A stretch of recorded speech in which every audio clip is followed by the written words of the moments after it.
스가랴 8장의 내용을 지난 시간에도 살펴봤는데요. 스가랴 8장은 예루살렘의 회복과 관련된 메시지를 스가랴 선지자가 이야기하고 있습니다.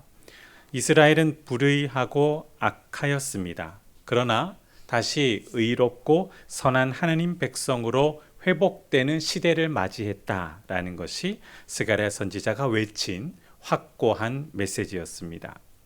그러면서 그 징표로 예루살렘 성전 재건 작업이라는 현상과 또한 만군의 여호와가 이같이 말하노라라는 문구가 계속 반복되며 이스라엘 사람들의 마음에 하나님의 이 거룩한 역사가 반드시 이루어질 것이라는 확신의 현상이 작용하도록 지금 스가랴 선지자가 외치고 있는 것이죠. 지난 시간에도 살펴봤지만 하나님이 일으키시는 변화는 거룩한 변화입니다. 왜냐하면 하나님이 거룩하시기 때문에 그렇습니다. 하나님의 그 활동은 불완전한 죄인을 회복시킬 뿐만 아니라 우리를 하나님을 닮는 거룩한 존재로 변화시키는 권능의 과정입니다. 하나님은 완전하십니다. 믿으십니까? 그래서 하나님이 하시는 모든 계획과 행동은 우리가 신뢰할 수 있는 것이죠. 강력한 하나님의 힘과 권능으로 심판을 하셨고 또 동일하게 그 강력한 힘으로 우리를 회복시키시는 하나님이십니다. 그래서 생명의 근원 되신 여호와께서 예루살렘으로 돌아오실 뿐만 아니라 그 생명력이 모든 이스라엘에게 선한 영향력을 끼치며 또한 언약 갱신을 통해 뜨거운 하나님의 사랑이 적용될 것이다라고 스가랴 선지자가 외치고 있습니다. 우리 지난 시간에 살펴본 말씀 잠깐 살펴볼까요? 화면을 보실 텐데요. 스가랴 8장 7, 8절입니다. 함께 읽겠습니다. 시작. 만군의 여호와가 이같이 말하노라. 보라, 내가 내 백성을 해가 뜨는 땅과 해가 지는 땅에서부터 구원하여 내고 인도하여다가 예루살렘 가운데에 거주하게 하리니 그들은 내 백성이 되고 나는 진리와 공의로 그들의 하나님이 되리라. 아멘. 7절 후반절에 보시면은 땅으로부터 어떻게 하신다고 하셨습니까? 구원하여, 그 다음 인도하여 예루살렘 가운데 거주하게 하고 자신의 백성으로 삼고 하나님이 그들의 하나님이 될 것이다라고 약속하시며 견고한 사랑을 언약으로 확고하게 말씀해 주셨습니다. 이 강렬하고 뜨거운 하나님의 사랑이 적용될 때 일어나는 현상을 오늘 우리는 저녁에 살펴보려고 하는데요. 잘 기억해 주십시오. 하나님이 우리를 뜨겁게 사랑하시며 회복의 역사가 일어날 때 일어나는 현상 중에 하나는 확장의 은혜입니다. 어떤 은혜라고요? 확장의 은혜. 자신의 감옥에서 벗어날 뿐만 아니라 회복의 은혜가 주변으로 더욱더 확장되는 은혜가 우리에게 일어납니다. 이 큰 은혜가 무엇인지 발견하고 하나님께 찬양하며 그 뜻이 이루어지길 기도하는 저와 여러분 되길 주님의 이름으로 축원합니다. 네, 오늘 14절부터 23절은 세 가지의 내용으로 나눠서 살펴보실 텐데요. 14절과 15절은 회복의 은혜가 확고하다라는 내용, 두 번째 16, 17절의 내용은 이 회복 은혜를 확장시키기 위해 이스라엘이 실천해야 될 구체적인 행동을 살펴보고 마지막 18절에서 23절은 이 회복 은혜가 확장되는 이스라엘의 모습이 어떻게 실제로 미래에 펼쳐질지를 예언하시는 하나님의 말씀을 살펴보려고 합니다. 먼저 첫 번째인데요. 확고한 회복의 은혜가 14, 15절에 나옵니다. 우리 14절 먼저 다시 읽어보실까요? 14절 시작. 만군의 여호와가 이같이 말하노라. 너희 조상들이 나를 경노하게 하였을 때에 내가 그들에게 재앙을 내리기로 뜻하고 뉘우치지 아니하였으나. 이 14절 후반절을 보시면 이스라엘이 범죄하였을 때에 그들을 향하여 심판하시기로 내리기로 뭘 어떻게 하셨다고 하십니까? 뜻하셨다라고 기록되고 있습니다. 이 뜻하셨다라는 단어는 자맘이라는 단어인데요. 여호와의 확고한 의지를 표현할 때에 이 단어를 씁니다. 하나님은 심사숙고하시고 행동하십니다. 특히 거룩한 자녀들에게는 선과 의의 성품으로 뜨거운 사랑이 담긴 심사숙고한 행동을 하십니다. 그 행동은 크게 두 가지의 모습으로 나타나는데요. 심판과 회복이라는 모습이죠. 심판을 통해 죄를 제거하고 회복을 통해 영원한 거룩함이 무엇인지를 우리에게 알게 해주십니다. 이 하나님의 뜻하신 확고한 의지는 15절에도 나오는데요. 15절 다시 한번 읽겠습니다. 시작.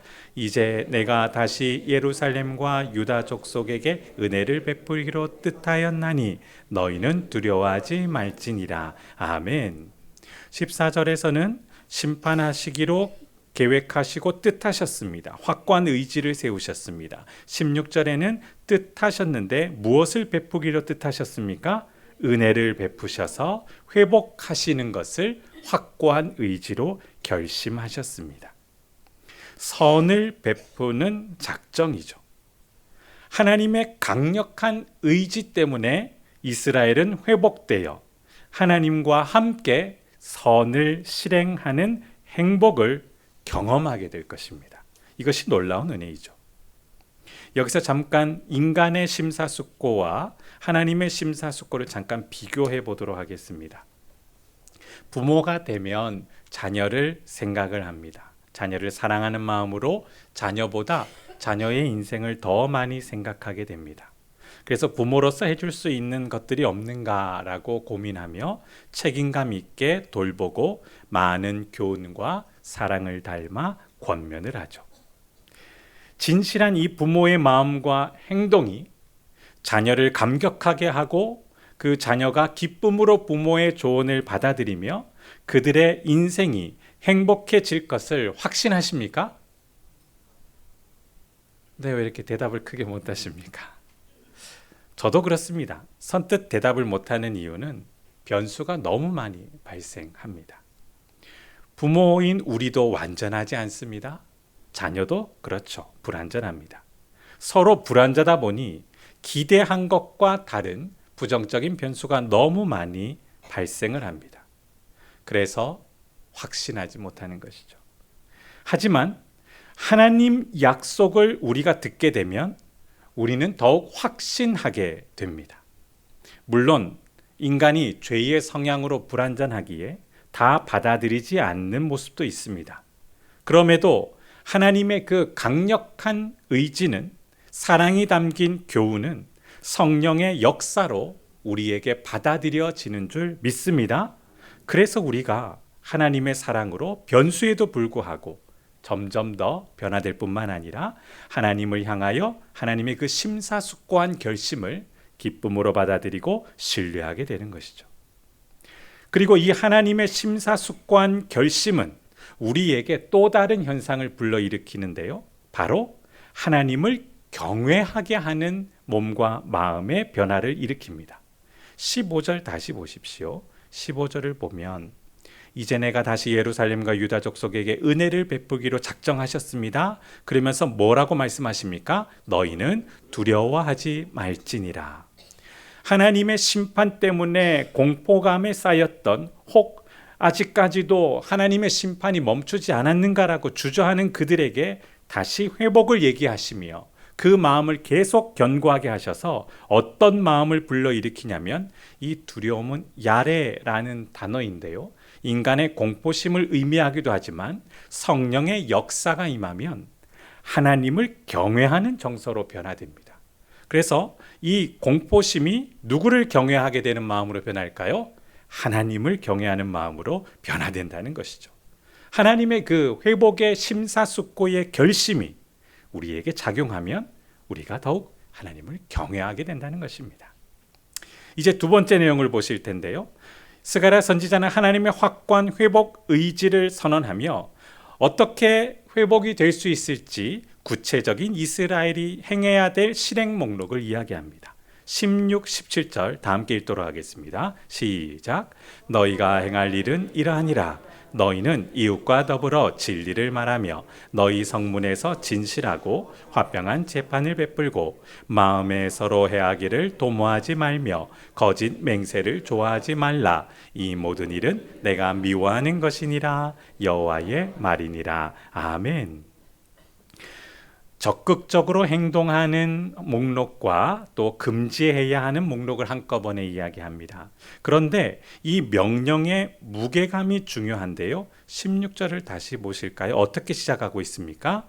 너희가 행할 일은 이러하니라. 한글로 번역되었는데요. 이 문구는 이것을 듣는 이스라엘 사람들에게 어떤 문구를 떠올리게 하냐면 십계명의 첫 번째 문구를 떠올리게 합니다. 하나님이 이 모든 말씀으로 일러 가라사대라고 시작되는 십계명의 시작이 있는데요. 히브리어를 비교해 보면 서로 비슷한 문장 구조라고 합니다. 그래서 이 내용을 다시 듣는 포로기에서 회복되는 이스라엘은 그들의 조상이 들었던 십계명의 문헌과 같은 내용으로 시작되는 이 말을 통해 더욱더 하나님을 향하여 소망을 품고 경외하게 되며 이 말씀의 무게감을 느꼈습니다. 적극적인 실천 사항은 두 가지입니다. 16절에 무엇을 실천하라고 하십니까? 이웃과 더불어 진리를 말하고 또 성문에서 진실하고 화평한 재판을 베풀라. 하지 말라라는 금지 조항은 17절에 나오죠. 마음에 서로 해치는 생각을 하지 말며 재판할 때에 거짓으로 증언이나 맹세를 하지 말라라는 말입니다. 이 모든 실천 조항들은 한 가지의 하나님의 성품과 연결되었는데요. 공의와 연결되어 있습니다. 신앙 공동체는 서로 진실하고 해치려는 생각과 마음을 경계하며 하나님의 인애와 긍휼을 상호간에 적극적으로 베풀어야 합니다. 그래서 정의로운 생각, 정의로운 마음을 품으며 정의로운 행동을 실천해야 했죠. 그런데 우리가 잘 알고 있듯이 하나님은 완전하시지만 사람은 어떤 존재입니까? 불완전합니다. 알면서도 안 됩니다. 그럼 어떻게 해야 우리가 여호와의 공의의 마음을 품고 또 정의로운 행동을 할 수 있을까요? 어떻게 그렇게 확신하며 행동할 수 있을까요? 새벽마다 우리가 룻기서를 살펴보고 있는데요. 시대 배경은 사사 시대입니다. 사사 시대는 우리가 잘 알고 있습니다.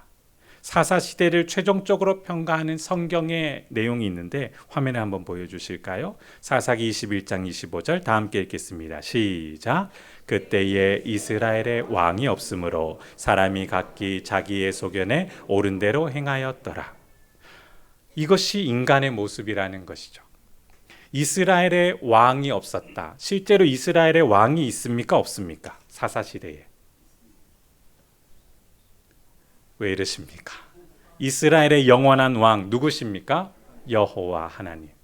여호와 하나님께서 왕이 되신다고 하셨는데 이스라엘의 왕이 없다. 주변 나라처럼 왕정의 그런 권력을 가진 사람은 없었지만 그러다 보니 사람들은 왕이신 여호와를 외면하고 자기가 왕이 되어 각기 자기의 소견에 옳은 대로 실행하며 살았다라는 것이 사사 시대를 고발하는 성경의 내용입니다. 사람은 자신이 확신하는 대로 행동합니다. 확신이 없으면 행동하지 않죠. 남들 따라하는 행동이 간혹 있긴 하지만 대부분 확신이 없으면 행동하지 않습니다. 그런데 인간은 또한 안타깝게도 자기 모순이라는 감옥에 쉽게 갇힙니다.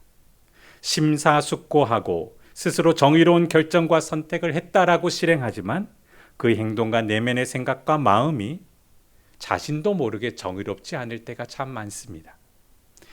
다윗 왕의 예를 제가 잠시 들겠습니다. 다윗은 하나님을 사랑하고 누구보다 경외했던 인물입니다. 하나님께서도 다윗을 사랑하시고 복을 내리셨습니다. 그를 이스라엘의 왕이라는 지위에 올리셨죠. 하나님의 선하고 의로운 계획과 섭리의 역사의 한순간이었습니다. 그러자 그 은혜와 사랑에 감격하며 다윗은 나단 선지자에게 여호와를 향한 자신의 진심을 상담을 했는데요. 사무엘하 7장을 보면 이렇게 이야기합니다. 여호와께서 주의 모든 원수를 무찌르사 왕으로 궁에 평안히 살게 하신 때에 왕이 선지자 나단에게 이르되 볼지어다 나는 백향목 궁에 살거늘 하나님의 궤는 휘장 가운데 있도다. 아직 성전이 없는 상태였죠. 그래서 마음에 불편했습니다. 자신을 이스라엘 왕으로 세워주셨는데, 자신은 백향목 궁에 살고 있는데 하나님의 궤가 집도 없이 휘장에 있는 것이 마음이 아팠던 것이죠. 불편했습니다.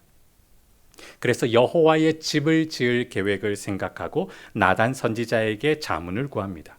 그러자 나단 선지자가 왕에게 이렇게 대답했죠. 여호와께서 왕과 함께 계시니 마음에 있는 모든 것을 행하소서. 두 사람은 자신의 생각과 결정에 매우 만족해 했던 것 같습니다. 그런데 그날 저녁 여호와께서 나단 선지자에게 이렇게 말씀하셨죠. 화면을 보여주실까요? 사무엘하 7장 11, 12절. 전에 내가 사사에게 명령하여 내 백성 이스라엘을 다스리던 때와 같이 아니하게 하고 너를 모든 원수에게서 벗어나 편히 쉬게 하리라. 여호와가 또 내게 이르노니. 여호와가 어떤 행동을 하신다고 합니까? 너를 위하여 집을 짓고 너의 수완이 차서 내 조상들과 함께 누울 때에 내가 내 몸에서 날 내 씨를 내 뒤에 세워 어떻게 하기로 결심하십니까? 그의 나라를 견고하게 하리라. 아멘. 여호와께서 스스로 집을 지으실 것뿐만 아니라 그 집을, 그 나라를 스스로 하나님께서 견고하게 하신다라는 계획을 알려주셨습니다. 다윗과 나단 선지자는 심사숙고했고 그 계획의 동기는 매우 선했습니다. 그러나 그들의 결심과 계획은 하나님의 의와 선의 기준에 부족했습니다. 방향이 어긋났죠. 하나님을 위한다라는 마음은 맞는데 실제로 제 생각입니다. 다윗은 자신의 마음이 불편해서 그 불편함을 해소하려고 그렇게 생각하고 행동했던 것이죠. 그래서 하나님이 그 생각을 깨우쳐 주셨던 것입니다. 우리는 많은 경우 내 마음이 불편한 것을 견디지 못해 편해지려고 생각하고 행동하는 경우가 꽤 많습니다. 그러면서 스스로 의와 선을 실천하고 있다라고 확신하죠. 제가 20대 때 그랬습니다. 대학교 시절에 기독교 교육학과에서 정말 재미있게 공부를 했습니다. 모든 과목마다 저의 생각의 범위가 그동안 고정관념에 갇혀 있었는데 그것이 해제되듯이 너무나 신났습니다. 신앙책에도 너무나 새롭게 정리가 되어 매일매일이 시간 가는 줄 모르고 재미있게 수업을 했습니다. 저는 공부를 좋아하지는 않습니다. 그러나 그때 정말 하나님께서 은혜를 주셔서 정말 재미있게 공부를 했습니다. 그래서 선한 마음이 생겼습니다. 내가 이렇게 배우면서 내가 성장하는 게 너무 즐거운데 내 친구도 그런 은혜를 경험하면 좋겠다라고 모 교회에 친구 중에 한 명이 인지 발달 장애를 가지고 있는 청년이 있었습니다. 남자인데요. 그래서 그를 향하여 성경 공부를 같이 하고 싶다라는 마음으로 제가 저학년 수준의 성경 공부 교재를 구입해서 함께 공부하자라고 제안했습니다.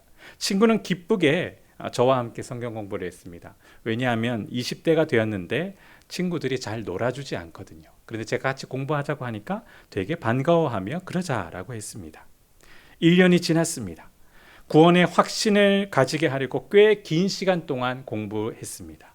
그런데 1년이 지나자 제 마음이 힘들어졌습니다. 어떤 때는 그 친구가 눈이 초롱초롱하면서 구원의 확신 있는 대답을 잘합니다. 그런데 어떤 때는 제가 열심히 가르쳐준 내용을 하나도 기억을 못하는 겁니다. 정말 힘들었습니다. 스스로 한계를 느끼며 기독교 상담 전공하시는 교수님께 대화를 요청하고 이야기를 여러 번 했습니다. 저의 행동을 격려해 주시며 고민을 계속 들어주셨죠. 그리고 여러 번 찾아가던 중 이런 조언을 해주셨습니다. 우리가 그 인지발달 장애 우들을 위한다는 행동이 오히려 그들을 더 불편하게 하는 행동이 될 수 있단다. 그들은 전혀 괴롭지 않은데 우리가 괴롭다라고 생각해서 그들에게 적극적으로 하는 행동이 오히려 그들을 불편하게 할 수도 있단다.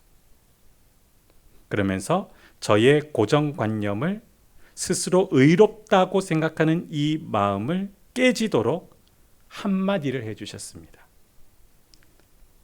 내가 그 친구를 만나볼까? 언제든지 데려오렴. 저는 제가 그 친구의 어려운 현실을 조금 더 행복하게 해줄 수 있다라고 죄송합니다. 감히 교만하게 생각했습니다. 제가 배움을 통해 행복했기 때문에 친구도 알면 기쁠 것이라고 생각했죠. 근데 저의 교만이었습니다. 그 친구를 제가 행복하게 해줄 수 있는 것이 아니었습니다. 오히려 친구가 저를 받아준 것이 저의 행복이었습니다. 그래서 열심히 했죠. 친구가 저를 호의로 받아주었는데 저는 그것을 몰랐습니다. 그리고 더 고민이 될 때마다 내가 해결해야 된다라고 더 마음이 굳어졌습니다. 한 번도 저보다 더 권위 있는 교수님의 도움과 상담을 받게 하려는 생각을 정말 한 번도 생각해 본 적이 없습니다. 내가 해결해야 한다라는 생각의 감옥에 갇혔기 때문에 그렇습니다. 하나님은 자신의 의와 선한 성품을 근거로 성도와 교회를 정말 뜨겁게 사랑하십니다. 그 강력한 권능은 성도와 교회를 거룩하게 회복시키십니다. 그 현상 중에 하나가 죄의 성향인 자기중심적인 사고와 자기 경험 범위 안에 갇힌 우리를 자유롭게 하시는 은혜입니다. 그래서 내 중심이 아닌 하나님 중심의 사고를 하게 하시고 하나님 은혜의 역사에 참여하며 그 행복을 누리고 나누게 하시는 것이죠.